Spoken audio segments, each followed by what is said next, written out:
হঠাৎ ভিডিও করে শেষ করে যাওয়ার পথে এই বাড়ির আঙিনায় দেখতে পাচ্ছি এখানে কিছু বস্তার ভিতর মাটি, গোবর, বিভিন্ন জৈব সার দিয়ে হয়তো কিছু একটা এখানে চাষ করা হয়েছে। তাই আমরা অ্যাকচুয়ালি জানার চেষ্টা করব এখানে এই যিনি এটি করেছেন আসলে অ্যাকচুয়ালি কি করেছেন, এখানে কয়টা বস্তা রয়েছে বা বস্তার ভিতরে কি কি দিয়েছে বা আসল বিষয়টা আমি আপনাদেরকে শোনানোর চেষ্টা করব।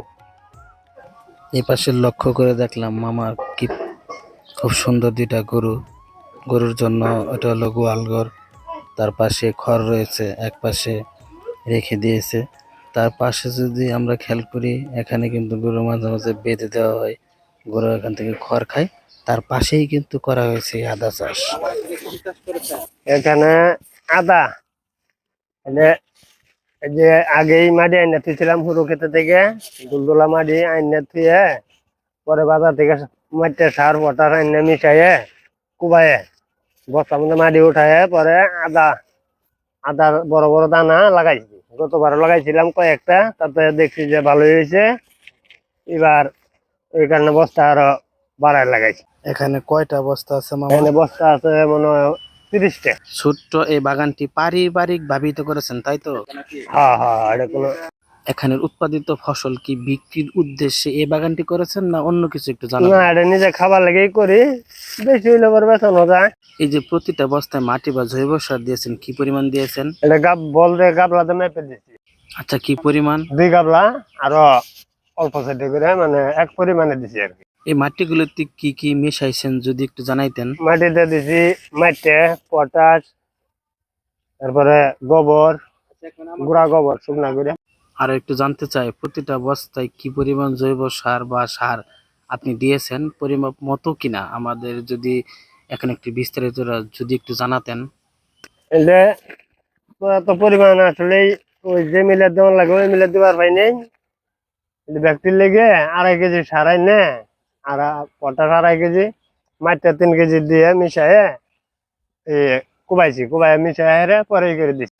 ও আচ্ছা, তাহলে বুঝতে পারলাম যে আপনি একটা ধারণার উপর ওগুলো নিয়ে মিশ্রিত করে মানে যতটুকু দেওয়া যায় দিচ্ছেন। এখন আরেকটা বিষয় জানার ছিল, এখানে হাইব্রিড বা কোনো দেশি কি আদা চাষ করেছেন, আদাটা একটু জানাবেন। আর দেশি আদা, এটা হাইব্রিড আদা না।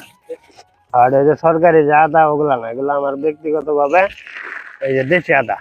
আরো একটু জানতে চাই বস্তার ভিতর আদাগুলো দিয়েছেন কি পরিমাণ, মানে কি দিয়ে পরিমাপ করে কতটুকু দিয়েছেন? ওটা কতরি 100 গ্রামও পড়ছে, কতরি 150 গ্রামও পড়ছে। মানে বড় বড় দানা আদা লাগান লাগে, বড় বড় দানা, আর হলুদ লাগান লাগে ছোট ছোট দানা। আপনি যে এই চারাটা রোপণ করলেন মানে এটা কতদিন সময় লাগবে বা কত দিনের ভিতর আপনি এখান থেকে ফসলটা পাবেন, কতদিন সময় লাগতে পারে আরেকটু বিষয়টা জানাবেন। এটা ওটার আগ পর্যন্ত যেমন আবার এই যে এই সময়ের আগেই উঠবো।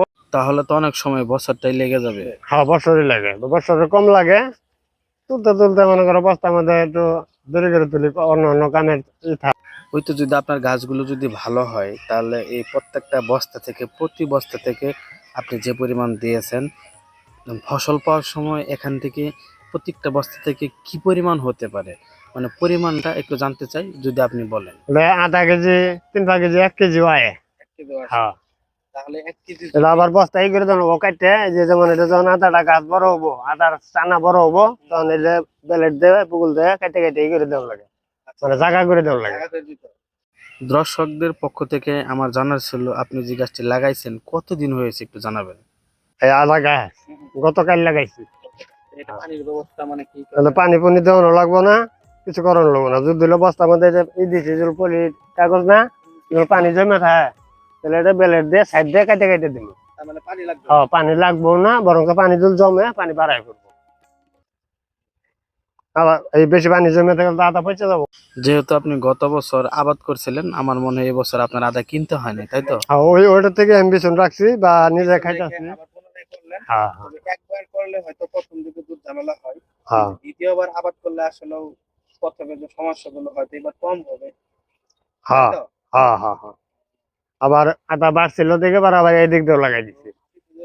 হ্যাঁ, এটা নতুন করে মাটি কাটছিলাম তো, গেলাম কোনটাই ভালো হয় বোঝার কোনটা জন্য। ভালো হয় বেশি এটা এবার চেক করবো আর কি। তার মানে মাটিটাতে দেখতে পাচ্ছি টিলা হয়ে রয়েছে, সেই মাটিতে আপনি রোপণ করেছেন, তাই তাহলে তো? এটা কেল কেল সিস্টেম করে দিচ্ছি। এই মাটি সম্পূর্ণ লাগানো হয়েছে না যে শুধু কেলটে দিয়েছেন এই শুধু এক এটা? কেল। হ্যাঁ, আদা বাড়ছে লোকে। শুধু এক কেলি লাগানো হয়েছে, আশেপাশের জায়গাটা ফাঁকাই রয়ে গেছে। সর্বোপরি মামা, আমি অসংখ্য ধন্যবাদ জানাই পারিবারিকভাবে সুন্দর একটা উদ্যোগ নেওয়ার জন্য। আপাতত বেচার উদ্দেশ্য না হোক, যদিও নিজের নিজের খাওয়ার খাওয়া জন্য চলে যদি হয়। বা অবশিষ্ট বাড়তে হইলে পরে বেচানো যায়।